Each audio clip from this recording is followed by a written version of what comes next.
Hey, how are you doing? Where are you now? It had been a week since my husband and in-laws moved without saying a word to me. In such a situation, I received a phone call. Why do I have to tell you that?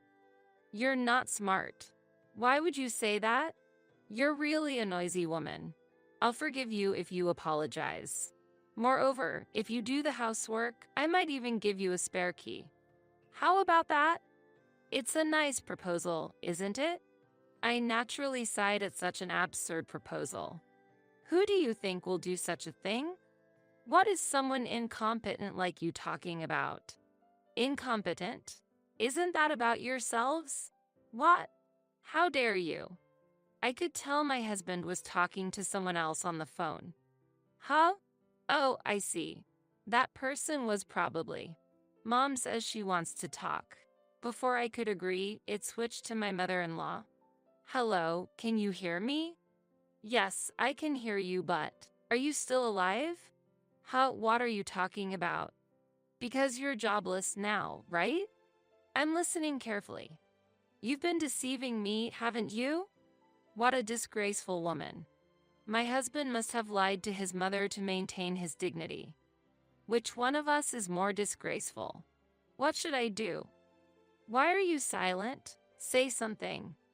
At that comment made my anger rapidly grew. Although it's rough, I decided to tell the truth to this ignorant old lady on the other end of the phone. The truth about my husband. You seem to be misunderstanding something. It's not me who was fired. Are you trying to add shame on top of shame? Isn't it you who should be embarrassed? What are you talking about? That's ridiculous. My mother-in-law seemed unable to hide her anger. I'm not joking. In fact, our comfortable life so far is thanks to me. Stop it. She was more stubborn than I thought, and it seemed she wouldn't understand. It seemed unlikely she would accept the truth as it was. At that moment, I made a decision. If that's the case, I'll divorce my incompetent, jobless husband. What? Do you really understand what you're saying? If you do that, you're the one who will suffer. Don't worry. You should be the ones worried. This is going nowhere. Before you hang up, why don't you verify that he was fired? After saying that, the call ended. About 5 minutes later, my husband called again, probably after hearing about it from his mother. However, I did not respond to the phone. From then on, they all will have to overcome even more challenges. And I waited for the right moment. Whether it worked or not, what my husband and his parents faced was not just simple hardship. My name is Anna. My siblings run a company inherited from our grandfather. My brother Peter is the president, and my sister Mandy is involved as a director. I myself manage several apartments inherited from my father. The rental income alone was enough to support myself. I met my husband, Kevin, when I was 33 years old. The connection was made through my sister, Mandy. Cess, isn't it about time you got married? Why all of a sudden? Considering your age, I think it's about time. How can I get married without having a partner first? I'll take care of that. And a week later, my sister introduced me to Kevin, a friend from her college days. My first impression of him was that of a handsome young man with a neat appearance. Being work-focused all my life, I was at a loss for what to talk about. Well, you two have fun then. What, Mandy? Wait. My sister left with a laugh. And so, the two of us were left alone. Being a friend of my sister, he was younger than me. As the elder, I felt I had to act properly. Shall we go? Yes. Both of us, holding our nervousness, went to the first restaurant we saw. We ordered alcohol and immediately emptied our glasses. That helped us start to relax. I'm sorry about tonight. Mandy was a bit presumptuous. Don't worry about it. Honestly, I was looking forward to meeting you. Really? To tell you the truth, Mandy has been talking about you. I've been hearing about you since our university days. That girl. According to Kevin, Mandy had always spoken highly of me. After spending about 2 hours together, the evening came to an end. Then, see you again. Wait a minute. If you don't mind, can we exchange contact information? Oh, right. We haven't done that yet. And so, we exchanged contact information and started to go on dates frequently. So, when are you planning to get married, sis? Not anytime soon. Really? How long have you two been seeing each other? Well, about 6 months. Then it should be fine, shouldn't it? Don't talk about it as if it's someone else's business. In fact, a week after being introduced by Mandy, Kevin confessed his feelings to me. I was surprised, but it wasn't unpleasant. And I accepted his confession. 6 months passed. Although I had a desire to get married, I hesitated to bring it up. Being older, I worried whether bringing up the topic would be too much pressure. On a certain day, while pondering these thoughts, I want to talk about something important today. Understood. Let's meet at our usual place after work. See you then. That call came during my lunch break, and I couldn't concentrate on my afternoon tasks.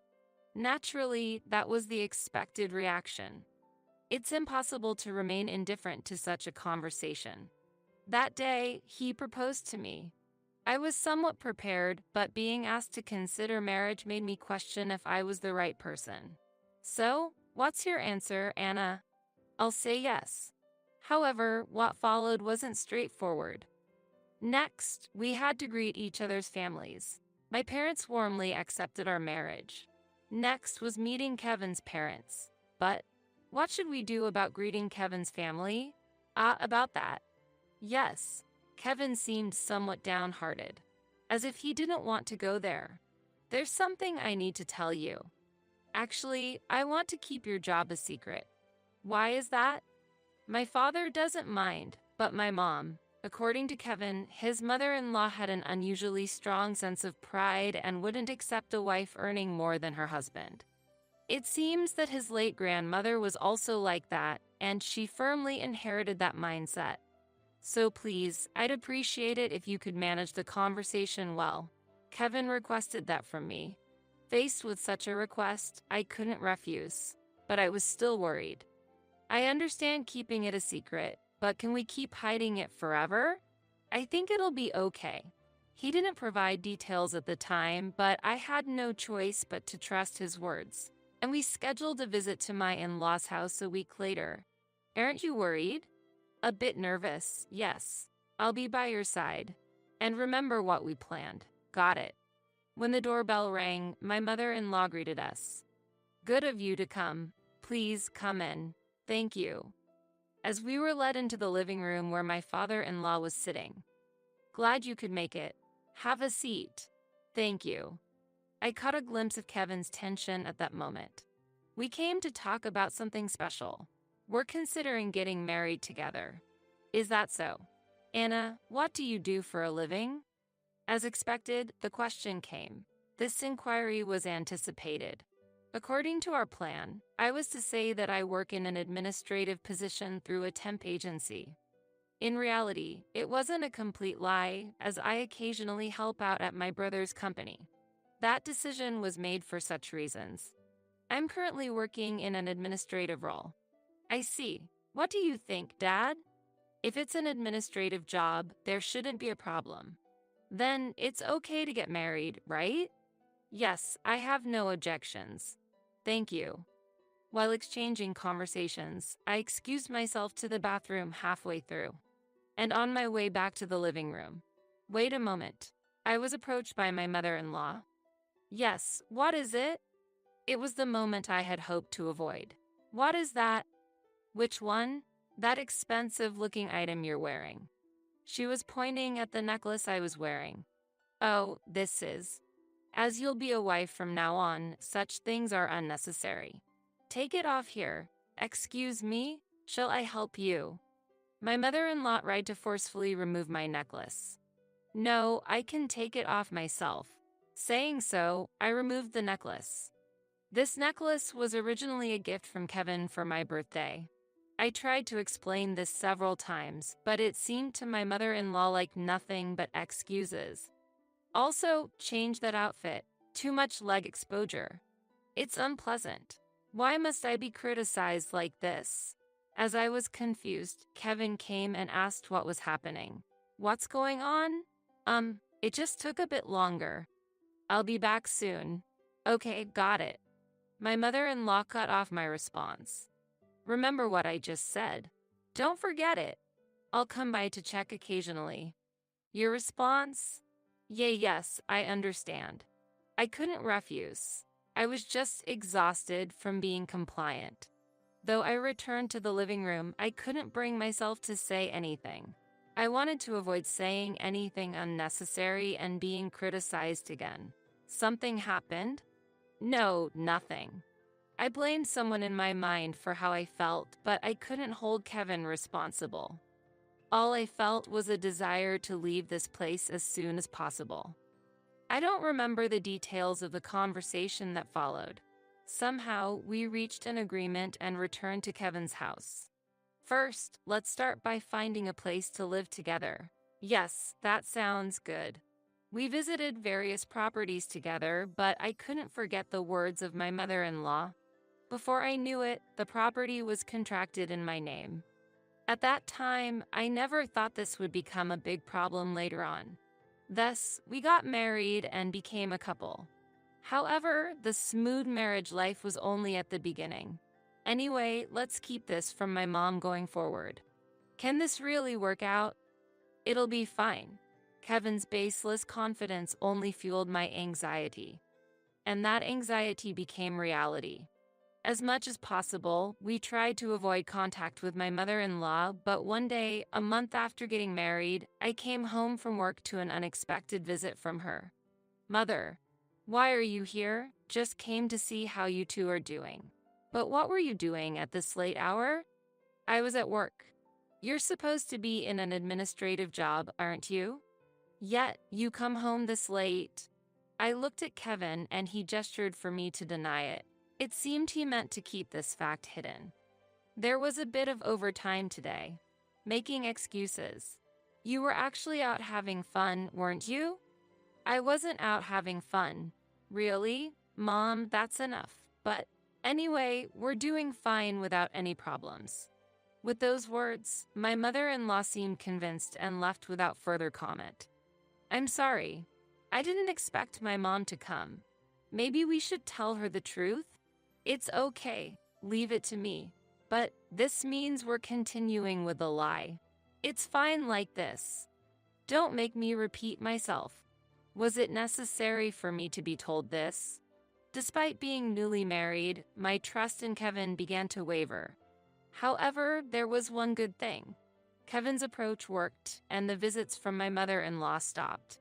At least, it was a temporary relief. Until I noticed something suspicious one day at noon. Huh? Why are Kevin's shoes here? Hesitantly, I stepped inside. At that moment, I saw Kevin lounging on the sofa, sipping on alcohol. What are you doing? Oops, surprised, he dropped the beer can he was holding onto the floor. Inna, why are you here? I came back to pick up something I forgot. What happened to work? I wasn't feeling well, so I came home early. I see, but you're drinking, so you must have recovered? Well, they say alcohol is a cure-all, but it looks like you've had quite a bit. There were already 6 empty beer cans lined up on the table. Moderation is key, right? I think drinking too much isn't good. Kevin didn't respond. I remembered the document I had forgotten and headed to the bedroom. Glancing at the living room casually, I saw Kevin, despite my caution, now drinking whiskey. Try to cut back a little. How? Aren't you running out of time? That's right. I'll hear the details when I get back. Take care. Actually, I wanted to ask in detail right there, but as Kevin said, I was running out of time. Is something bothering you? No, not really. My siblings said you seemed a bit down. Sorry, it's really nothing. Are you in any trouble, Kevin? Does it seem that way? Kind of. It's the only thing I could think of. I was at a loss for words. First, I'll focus on work. Yeah, that's probably best. After work, I met up with my siblings to talk about the recent events then. So, what's specifically bothering you? Well, actually, Don't worry, this stays between us, so feel free to open up. Thanks. I opened up to my siblings about the situation with my mother-in-law and Kevin's recent behavior. That's unexpected. What? Sorry, I can't believe it. I didn't think it was that serious. It's not your fault, Mandy. But what will you do now? Should I say something? That might make things worse. Didn't we promise to keep it a secret? Yeah, but knowing they were so considerate warmed my heart. First, I'll try to talk directly to the involved parties. That sounds right. We're here to support you whenever you need. I appreciate it, thank you. After that exchange, I returned home, but I couldn't find Kevin anywhere. All the alcohol was neatly cleaned up. Where could he have gone? I tried to contact him, but there was no response. Kevin returned the next morning. Where were you? Actually, I went to my parents' house. My mom called me over suddenly, Kevin said, laughing. What's so funny? Huh? Not answering your phone and being at your parents' house, really? Couldn't you have at least contacted me? Why would you say something like that? Why don't you ask my mom? Don't say such ridiculous things. With work looming, I hurriedly left the house. As soon as I got to work, I received a call from my mother-in-law. Yes, hello? What have you done? I'm not sure what you're referring to. I heard you doubted Kevin. Since I couldn't reach him, I was just to get so upset over such a trivial matter. You're really narrow-minded. The call continued with my mother-in-law showering me with insults. Eventually, she even called me incompetent. I couldn't bear it any longer and ended up retorting. There's no reason for me to be criticized like this. What are you talking about? So, please, stop this pointless conversation. I have work waiting for me. I immediately hung up the phone and took a deep breath. My patience paid off, and I felt a pleasant sense of release. Returning home after a day's work and feeling a sense of accomplishment, I was greeted with criticism by Kevin. I heard you said something terrible to my mom? I didn't say anything terrible. I just stated the obvious. That's not a joke. Why do you belittle people's parents like that? If you didn't act suspiciously, there wouldn't be any problem in the first place, would there? Fine. If you're going to say that, I have my own plan.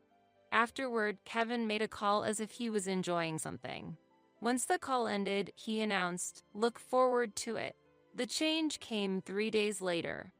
What is this? I was utterly stunned as boxes piled up in the room. Confused and bewildered, Kevin returned with my in-laws. Seeing me, Kevin said with a laugh, "Why such a face? Didn't I tell you to look forward to it? Let's live together from now on." At that moment, everything clicked. Kevin had arranged for us to live together behind my back. That call was indicating his plan. Isn't this method too authoritarian? Why would you think that? Kevin proposed this cohabitation thinking of us. He's really considerate. But there are no available rooms. That's strange. Kevin said there were 2 empty rooms. Those 2 empty rooms were reserved for future children, not for living with my in-laws. But with their belongings already moved in, there was nothing I could do. From that day on, my life changed drastically. Is breakfast ready? We don't prepare it so early in our house. That doesn't concern us. From that day, I started waking up at 4 a.m., and that was just the beginning. Eventually, a specific event led me to vet revenge against Kevin and his family. House chores naturally fell to me, not by choice, but because they would be neglected otherwise. Feeling this situation was unsustainable, I consulted with my siblings again. What's going on? That's unbelievable. Don't worry, leave it to us.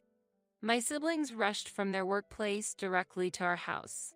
Their purpose was to speak directly to Kevin and his parents. Oh, Peter and Mandy too, what brings you here? We heard you've been quite freewheeling. That's not true. Really? Deciding to live together without asking and dumping all household chores on Anna? That's a misunderstanding. There might have been a slight difference in perception, but I'll resolve this issue. I'll explain to my parents. So, it's like that. Is this matter settled then? Despite relying on my siblings, I didn't want to burden them further. It's fine. All right, then we're counting on you.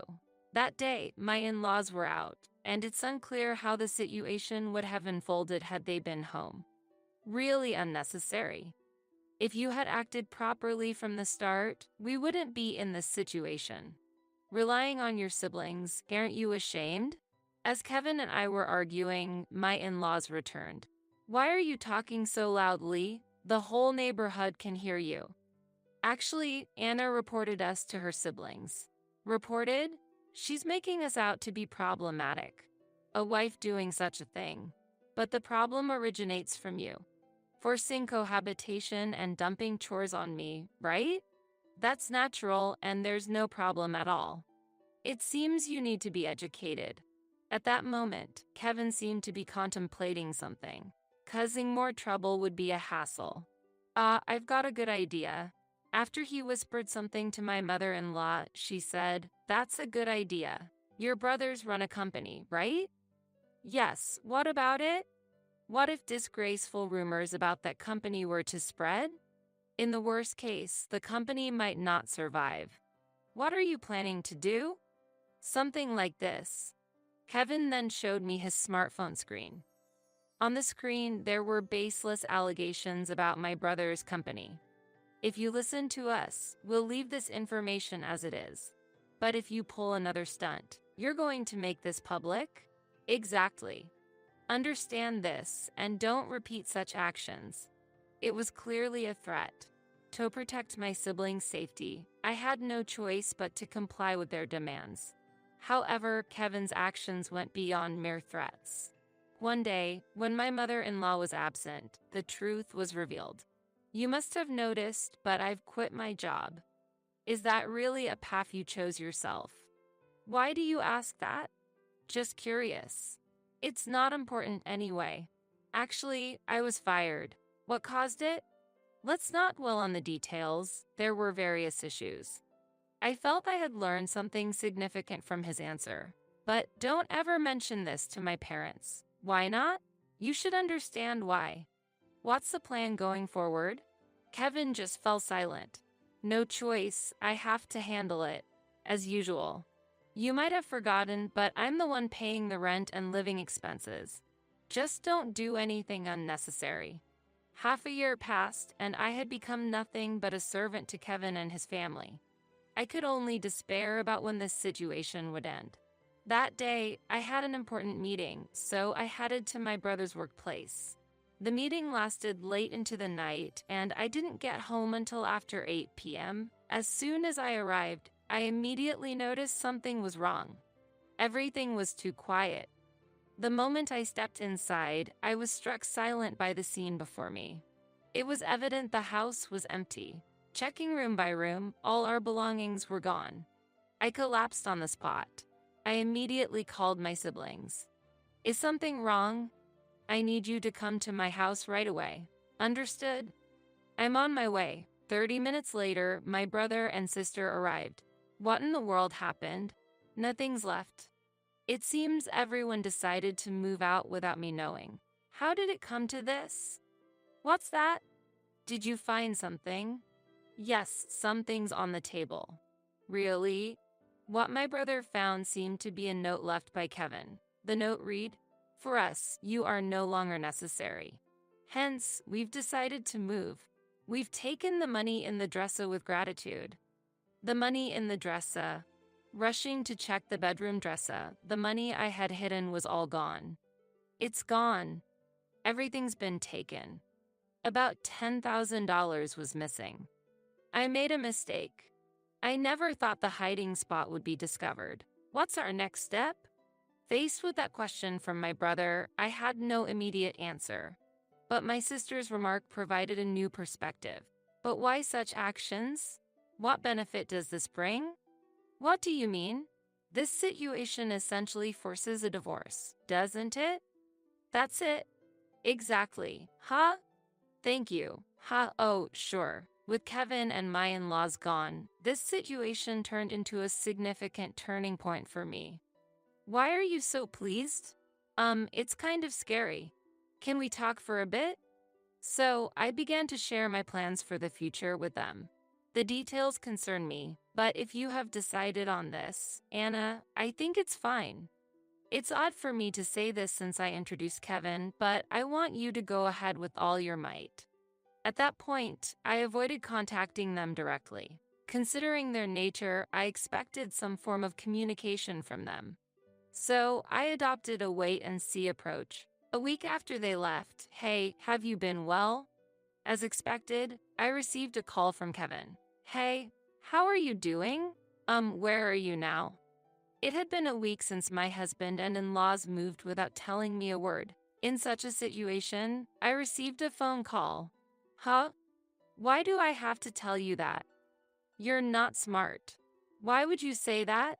You're really a noisy woman. I'll forgive you if you apologize. Moreover, if you do the housework, I might even give you a spare key. How about that? It's a nice proposal, isn't it? I naturally sighed at such an absurd proposal. Who do you think will do such a thing? What is someone incompetent like you talking about? Incompetent? Isn't that about yourselves? What? How dare you? I could tell my husband was talking to someone else on the phone. Huh? Oh, I see. That person was probably. Mom says she wants to talk. Before I could agree, my mother-in-law started speaking. Hello, can you hear me? Yes, I can hear you, but... Are you still alive? How, what are you talking about? Because you're jobless now, right? You've been deceiving me, haven't you? What a disgraceful woman. My husband must have lied to his mother to maintain his dignity. Which one of us is more disgraceful? What should I do? Why are you silent? Say something.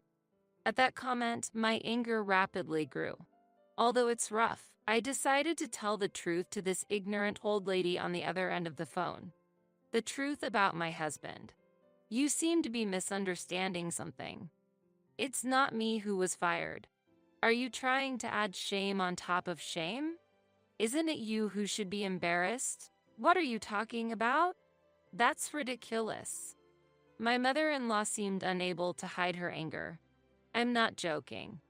In fact, our comfortable life so far is thanks to me. Stop it. She was more stubborn than I thought, and it seemed she wouldn't understand. It seemed unlikely she would accept the truth as it was. At that moment, I made a decision. If that's the case, I'll divorce my incompetent, jobless husband. Huh? Do you really understand what you're saying? If you do that, you're the one who will suffer. Don't worry. You should be the ones worried. This is going nowhere.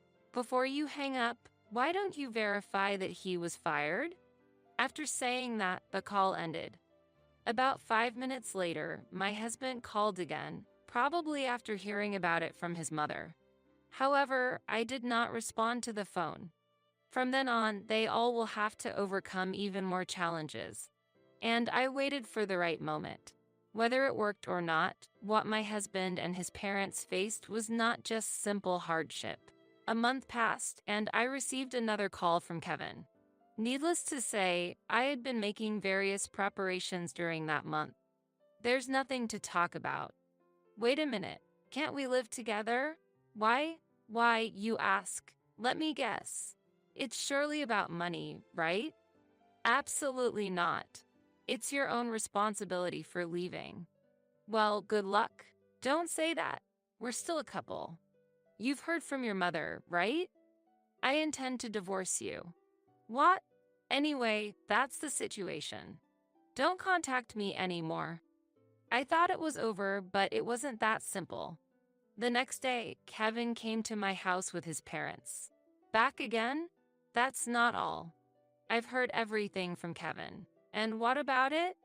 I'm truly sorry. Hey, Kevin, apologize too. I'm really sorry. Can we start over from the beginning? As if there's such a convenient story. I understand that. Still, I'm asking. How foolish. No matter how much they apologize, I have no intention of forgiving. I'm sorry, but I can't. Please leave. Now we won't be able to make a living. But you took the money from the house, right? Don't tell me you've spent it all gone due to the move and such. I could only laugh. I have something for you. Just a moment. How what? I went to the living room, picked something up, and came back to the entrance. Here, take this. What I handed to Kevin was a divorce application. This is, as you can see, it's a divorce application. There's no way this will go through. While saying that, Kevin tore it up. Do you understand what you're doing, Kevin? A divorce is out of the question. Well, that's one option. I was planning to consult a lawyer anyway. Can you leave now? The conversation isn't over. Either way, we can't live together if you keep making a scene. Let's send it here for today. Wait a minute. Urged by his parents, Kevin left. I immediately went to consult a lawyer introduced by my brother. There were still necessary steps to conclude this. I'm really grateful. Thank you. So, is there no problem anymore? No. It's safer to proceed with the divorce through a lawyer. But I have a request. If there's anything I can do, just ask.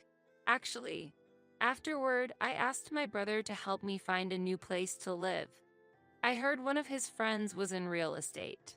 I quickly completed the contract for the new place and finished moving. Naturally, I didn't contact Kevin at all. There was no need to, after all. Once this situation arose, it was inevitable that Kevin would contact me. Did you go to the house? Where are you now? There's no reason for me to tell you. I had Mandy inquire about Kevin and his family's situation. They were still unemployed and living with his parents. This situation forced his parents to start looking for work, but I couldn't imagine that stubborn mother-in-law actually working. Also, I heard you still haven't found any job. Why would you? I won't say. What? Also, tell your mother to keep at it. Well, goodbye. Kevin and his family were facing even more challenging times ahead. As for myself, I was enjoying a free life in my new home. Moreover, our family has grown. I started keeping a chihuahua, something I've longed for. For me, this small family is enough.